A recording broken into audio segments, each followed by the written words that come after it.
अस्सलामुअलैकुम। Sports world में आपको खुशामदीद कहेंगे। मैं हूं हिफ्सा इम्तियाज। तो नाज़रीन, पाकिस्तान का न्यूजीलैंड के टूर का आगाज हो गया है, लेकिन आगाज बहुत बुरा हुआ है। पाकिस्तान अपना पहला मैच जो है वो न्यूजीलैंड से हार गया है और वन साइडेड बदतरीन शिकस्त रही। इसके साथ साथ दीगर खबरें भी शामिल करेंगे। इन पर डिस्कशन के लिए मेरे साथ स्टूडियो में मौजूद है जाहिद मकसूद साहब, यूसुफ अंजुम और इसके साथ साथ हमें ज्वाइन करेंगे सलीम खालिद साहब भी।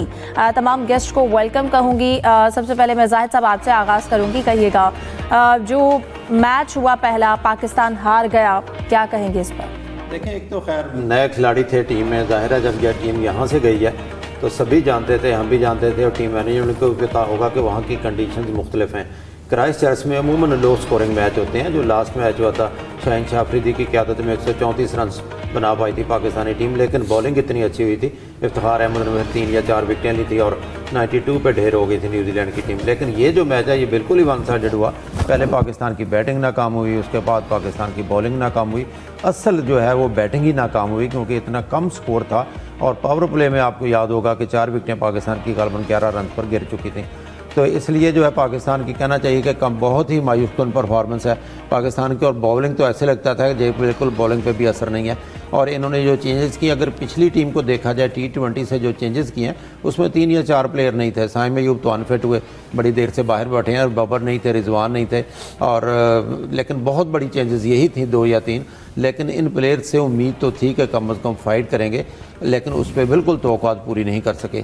अब टीम का बैलेंस कहाँ तक था? अब क्योंकि ज़ाहिर है शाहीन अफरीदी को मौका दिया, मोहम्मद अली का बार बार जिक्र हो रहा था, मोहम्मद अली होंगे, लेकिन वाइस कैप्टन शादाब ने काफ़ी मायूस किया। क्योंकि अगर देखा जाए कि हमारी उनके फास्ट बॉलर जो है, ख़ास तौर पर उन्होंने जैकब डफी ने बहुत उम्दा बॉलिंग की है, कायल जेमिसन ने बहुत नपीतुली बॉलिंग की है हमारे यहाँ। क्योंकि हारिस रऊफ को तो बाहर बिठाया गया था, शाहीन अफरीदी, मोहम्मद अली उतना जो है परेशान उनके बैट्समैनों को बिल्कुल नहीं कर सके। लेकिन खैर इतना स्कोर होता कि कुछ मार्जिन मिलता तो फिर ये कहा जा सकता था। हालांकि न्यूजीलैंड की टीम की अगर फील्डिंग को देखा जाए तो उन्होंने सीधे कैचेस भी ड्रॉप किए, स्टंप भी मिस किया, मिस फील्डिंग भी की, मुश्किल चांसेस भी थी। इसके बावजूद पाकिस्तानी बैटिंग लाइन जो है वो बिल्कुल ही फेल हो गई और बहुत ही सिर्फ 91 रन बनाए, जिसका कोई प्रेशर नहीं था न्यूजीलैंड की टीम। बिल्कुल, यानी कि सलीम साहब, ये कहा जा रहा था कि न्यूजीलैंड कोशिश कर रही थी कि हम जो है हमें मौका दिया जाए जीतने का, लेकिन हम वो मिस कर रहे थे। पिच अगर लो स्कोरिंग भी थी तो क्या इतनी लो स्कोरिंग थी कि सिर्फ आपने 91 रन बनाए? देखिए, आपको याद होगा इसी शो में जो हम लोग लास्ट टाइम आए थे, मैंने कहा था कि 100 से कम फिर भी पाकिस्तान टीम के आउट होने का चांस है, और यही हुआ। ये तो 91 भी बहुत कर लिए। ये तो लग रहा था कि 50 रन पे 40 रन पे पाकिस्तान टीम आउट हो जाएगी। जिस तरह के हम लोग खेल रहे थे कि दोनों ओपनर 0 पे आउट हुए, 1 रन पे 3 विकेटें गिर गई। और जो कहा था जदीद और बेखौफ क्रिकेट, जदीद को तो छोड़ दें, बेखौफ क्रिकेट किधर गई? वो उसने तो हमें खौफजदा कर दिया। ऐसी क्रिकेट खेली उन्होंने बेखौफ। वो तो बेखौफ क्रिकेट का ये मतलब थोड़ी होता है कि आंखें बंद करो बल्ले घुमाते रहो, जो हारिस कर रहे थे पहले ओवर में। क्या क्या इन लोगों ने बातें की, क्या क्या हो गया। लेकिन मैं इस चीज से एग्री करता हूँ कि एक यंग साइड है और उसके साथ ऐसे ही होना था। लेकिन आपको पता था ऐसा होगा। आप बाबर, रिजवान एक साथ सबको साइमन जॉर्डन से बाहर नहीं कर सकते थे, किसी एक को तो रखते जो बैटिंग को लेकर चलता। हमारे लिए 20 ओवर खेलना मसला हो गया। दूसरी टीम ने 10वें 11वें ओवर में स्कोर बना लिया। ये बहुत ही शर्म की बात है। और समझा गया हमने न्यूजीलैंड को कि ये इनकी, चलो बहुत सारे IPL में चले गए तो हल्की टीम है, वही इनकी हल्की टीम भी हमारे लिए बहुत भारी है। सिलेक्शन ही ऐसी हुई थी। और अब ये मैं आपको बता दूं, आप नोट कर लीजिए ये बात, इस सीरीज के बाद कहेंगे जी नौजवान खिलाड़ियों पर मुश्तमिल टीम की सीखने के मराइल से गुजर रही है और जल्द ये बच्चे सीख के अच्छा खेलेंगे। कोई अच्छा नहीं खेलेंगे इनको निकाल देंगे फिर बाहर, अगर ये परफॉर्म भी कर सकते। ये बांग्लादेश के खिलाफ सीरीज में होता तो बहुत अच्छा था। और न्यूजीलैंड की सरजमीन में जहां हमारी असल टीम जो मुकम्मल स्ट्रेंथ वाली से सो कॉल टीम जाके भी स्ट्रगल करती थी, वहां पर हमने यंगस्टर्स को भेज दिया और वहां उनसे एक्सपेक्ट कर रहे हैं अच्छा परफॉर्मेंस जितवाएंगे, तो ये उनके साथ भी नाइंसाफी है।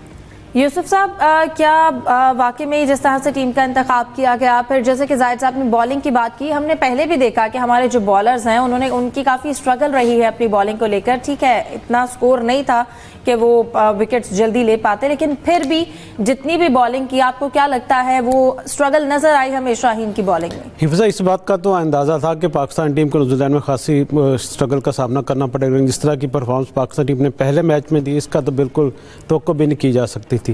पाकिस्तान की टीम फ़िलहाल किसी भी शोबे में काम नहीं कर रही, सिर्फ रिकॉर्ड बना रही है। हमने ICC चैम्पियन ट्रॉफी में भी कई ऐसे रिकॉर्ड बनाया जो हमारी बदनामी का बायस बने। अब एक और रिकॉर्ड हमारे हिस्से में आ गया कि पाकिस्तान की टीम सबसे ज़्यादा बॉल्स की वजह से जो उसका रेशो था वो हारने का, वो उसका कायम हुआ 59 बॉल्स पे। पहले हम हार गए, इससे पहले 55 रन का था जो ऑस्ट्रेलिया के खिलाफ था शायद। और शहीन शाह अफरीदी हमारी यकीनी तौर पर एक प्रीमियर फास्ट बॉलर है, उनसे बहुत ज़्यादा तवक्कुआत थी और इसी 4 दिन का कैंप भी यहाँ पर LCC ग्राउंड में लगाया गया था सिर्फ उनकी फ़िटनेस को देखने के लिए, फार्म को फिटनेस को बहाली की मदद के लिए। लेकिन जब से शाहीन अफरीदी फ्लॉप हुए, मैं समझता हूँ कि पाकिस्तान की जो बॉलिंग लाइन है वो भी खुलकर सामने आ गई है कि हमारा कोई भी बॉलर क्लिक नहीं कर पा रहा। इन कंडीशन में तो हमारे बॉलर्स को ज़्यादा से ज़्यादा अपनी परफॉर्मेंस अच्छी देनी चाहिए थी। और थोड़ी सी अगर प्लेइंग 11 की बात की जाए तो वो भी थोड़ा उसमें मिस्टेक्स मेरे ख्याल में हुई है। जबकि न्यूजीलैंड की टीम अपनी कंडीशन में 4 फास्ट बॉलर के साथ जा रही है, हम 2 स्पिनर के साथ वहाँ पर भी जा रहे हैं। यानी कि जहाँ पर स्पिनर ज़्यादा खिलाने चाहिए थे, 2 स्पिनर खिलाने चाहिए थे, वहाँ हमने नहीं खिलाया। जहाँ पर फास्ट बॉलर को खिलाना चाहिए था वहाँ हमने 2 स्पिनर खिला दिए ज़्यादा। तो इससे अंदाज़ा लगा सकते हैं कि टीम इंतज़ामिया किस कदर परेशान है, क्योंकि जब टीम हारती है तो यकीनी तौर पर मसाइल भी होते हैं। स्पिनर और फास्ट बॉलिंग वाली जो मिस्टेक है, हमने अपनी जब वर्ल्ड कप ये जो अभी क्रिकेट हुई है इसके अंदर भी हमने देखा कि जाहिद साहब ये मिस्टेक हुई है स्पिनर्स को लेकर, तब भी सवालात उठाए गए। लेकिन इसके साथ साथ अगर हम आगे बढ़ें तो अब अगेन चैंपियंस ट्रॉफी जो थी वो ख़त्म हो गई, लेकिन इंडियन मीडिया की जानिब से जो एक बार फिर से कंट्रोवर्सी फैलाई जा रही है कि पाकिस्तान को बड़ा नुकसान हुआ है $85 बिलियन का गालिबन। आप इस हवाले से क्या कहेंगे, ये इंडिया जो है वो मीडिया कब बाज आएगा? देखिए, इंडियन मीडिया की रिपोर्ट मैंने भी देखी है जिसमें उन्होंने कहा $85 मिलियन का पाकिस्तान को नुकसान हुआ है, क्योंकि पाकिस्तान सिर्फ अपने मुल्क में एक मैच खेल सका। नो डाउट इसमें पाकिस्तान ने सिर्फ एक न्यूजीलैंड के साथ मैच खेला, न्यूजीलैंड कराची में। उसके बाद बारिश हो गई थी जो रावलपिंडी में बांग्लादेश के साथ मैच था, और तीसरा मैच पाकिस्तान का दुबई में हुआ। नो डाउट पाकिस्तान को उतना फ़ायदा तो पाकिस्तान को नहीं हुआ जितना होना चाहिए था, एक होस्ट मुल्क को होता है। लेकिन मुझे नहीं लगता कि रिपोर्ट में इतनी सच्चाई होगी, क्योंकि फ़िलहाल इस पर PCB खामोश है। और इंडियन मीडिया तो कोई ना कोई, आपको पता है, पाकिस्तान को टारगेट बना के कभी हमारी टीम को, कभी पाकिस्तान PCB को, कभी ग्राउंड को, और कभी चैंपियंस ट्रॉफी को कुछ ना कुछ सामने आता रहता है। लेकिन उतनी फ़ायदा पाकिस्तान को होगा नहीं, क्योंकि ज़ाहिर है लाहौर के स्टेडियम पे भी बहुत बड़ी लागत आई है, कराची स्टेडियम पर भी आई है, रावलपिंडी पर भी आई है, फिर ये टीमों की ट्रैवलिंग वगैरह सारा कुछ था।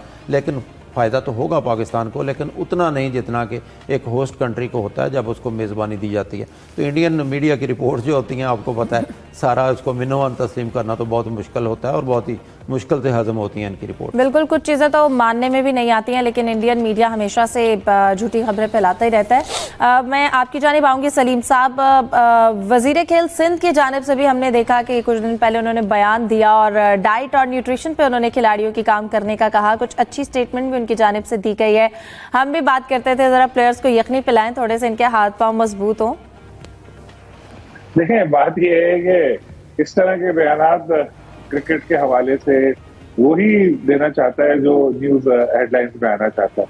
और कितने वजीर होंगे सिंध के, उनके लोगों का नाम भी नहीं मालूम होगा, लेकिन इनका जो बयान था थोड़ा इस तरह का था कि वो वायरल हुई इनकी स्टोरी और बड़ी चल रही है। बात उन्होंने अच्छी की, लेकिन उनको कैसे पता कि ये खिलाड़ी बिरयानी निहारी पाए खा रहे हैं, क्योंकि इनकी भी स्ट्रिक्ट डाइट होती है। एक खिलाड़ी को करोड़ों रुपए मिल रहे होते हैं, अगर एक टॉप क्रिकेटर है तो पागल है बैठ के बिरयानी निहारी पाए खाएगा।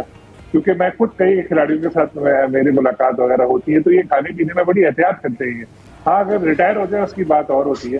तो इस स्टेटमेंट से मैं इतना मुत्तफिक इनके नहीं हूँ, क्योंकि मुझे लगता है कि पाकिस्तानी खिलाड़ी जो है अपने डाइट के हवाले से एहतियात करते हैं।